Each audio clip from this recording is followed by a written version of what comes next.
देशभरात लोकसभा निवडणूक रंगात आली आहे। महाराष्ट्रातही आज तिसऱ्या टप्प्यातल्या निवडणुकांसाठी अनेक नेत्यांचा वेगवेगळ्या भागात प्रचाराचा धडाका पाहायला मिळाला। महाराष्ट्रामध्ये 7 मे रोजी तिसऱ्या टप्प्यासाठी 11 मतदारसंघात मतदान होणार आहे। 11 मतदारसंघांमध्ये दिग्गजांची प्रतिष्ठा ही पणाला लागली आहे। लोकसभा निवडणुकांसाठी निवडणुका जाहीर झाल्यापासून महायुती आणि मवियाच्या दिग्गज नेत्यांनी 11ही मतदारसंघात प्रचाराचा धुरळा उडवला होता। पंतप्रधान मोदी, केंद्रीय गृहमंत्री अमित शहानी देखील आपल्या उमेदवारांसाठी सभांचा धडाका लावलेला। तर मवियाच्या उमेदवारांसाठी राहुल गांधी, प्रियंका गांधी, उद्धव ठाकरे, शरद पवार यांनी प्रचाराचा जोर लावला। अखेर प्रचाराच्या तोफा थंडावल्यात। 7 तारखेला मतदान पार पडणार आहे। त्यामुळे आता मतदार राजा कोणाच्या पारड्यात मत टाकतोय पाहणं महत्त्वाचं आहे।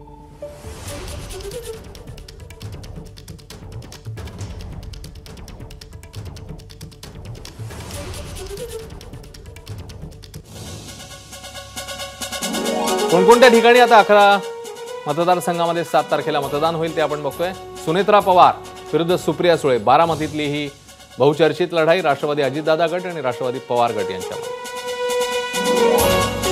सोलापूरमध्ये राम सातपुते विरुद्ध प्रणिती शिंदे असा सामना आहे।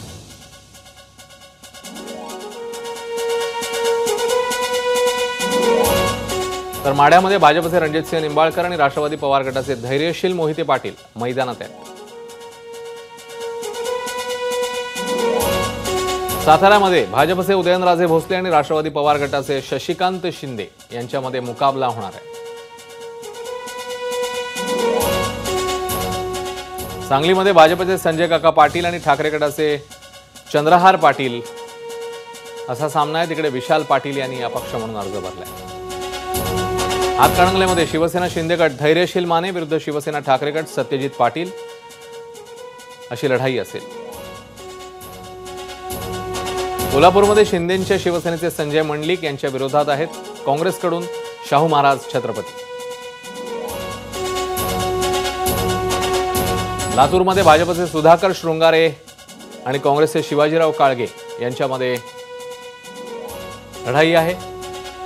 धाराशिवमधून राष्ट्रवादी अजितदादा गटाच्या अर्चना पाटील आणि शिवसेना ठाकरे गटाचे ओमराजे निंबाळकर यांच्यामध्ये सामना पाहायला मिळाला।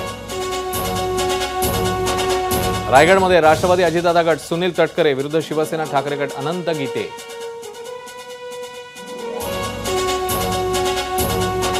रत्नागिरी सिंधुदुर्ग भाजपचे नारायण राणे आणि शिवसेना ठाकरे गटाकडून विनायक राऊत यांच्यामध्ये हा मुकाबला पाहायला मिळणार आहे।